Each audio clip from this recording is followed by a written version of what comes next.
Otra de las funciones trascendentes es la función logarítmica.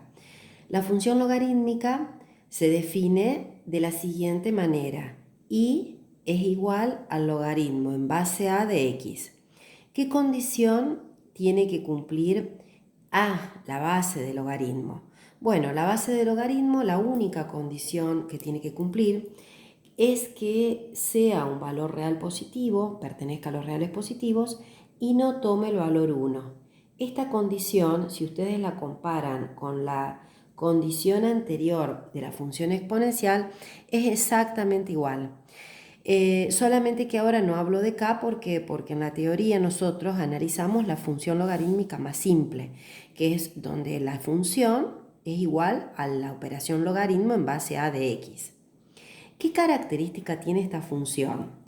Si yo aplico la definición en esta igualdad, yo sé por definición de logaritmo que para que esa igualdad sea cierta, esa igualdad se cumpla, la base, o sea, a elevada al resultado, es decir, y, me tiene que dar igual a el argumento, o sea, a x.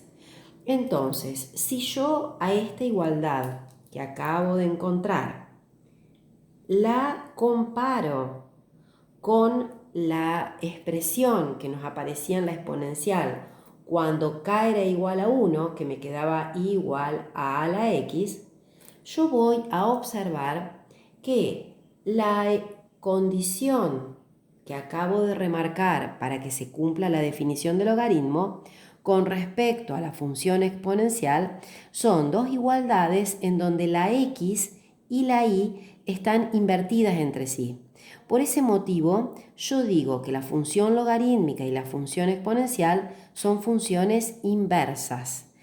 ¿Esto por qué es tan importante? ¿Por qué es tan importante que yo descubra que la logarítmica y la exponencial son inversas entre sí? Porque todo lo que yo aseguré anteriormente en cuanto a las características de las exponenciales, ahora lo voy a tener que invertir con respecto a las características de la función logarítmica.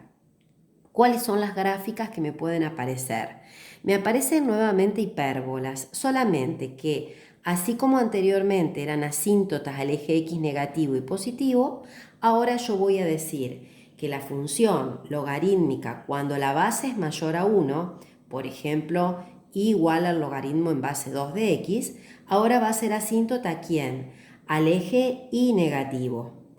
Cuando la base esté comprendida entre 0 y 1, por ejemplo, el logaritmo en base 1/2 de x, también va a ser una hipérbola asíntota, pero ahora ¿quién? Al eje y positivo, es decir, se va a aproximar al eje y positivo, pero nunca va a llegar a coincidir. También vimos que era creciente y decreciente. Esa característica se sigue cumpliendo porque es cuando conecto x con y. A medida que aumenta el valor de x, aumenta el valor de y. A medida que aumenta el valor de x, disminuye el valor de y. Por eso sigo diciendo que es creciente y decreciente. Ahora, en lugar de pasar por el punto 0,1, esta función logarítmica, que es la más común, ¿por qué punto va a pasar? Ahora va a pasar por el punto 1, 0, es decir, corta el eje x en el punto 1.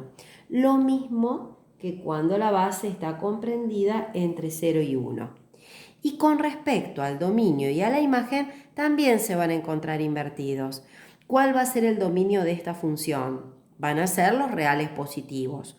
¿Cuál es la imagen? Todos los reales. Y lo mismo pasa con respecto a la función logarítmica cuando la base está comprendida entre 0 y 1. Todo lo que yo dije está en el apunte, solamente que en el apunte está explicado con símbolos, está explicado en forma más ampliada y no está toda esta explicación en forma oral que yo acabo de darles. ¿Dónde está todo esto? Bueno, lo van a encontrar en el apunte desde la página 31, 32 y 33. Ahí tienen todo el análisis de la relación y de cómo se representa la función exponencial y la función logarítmica.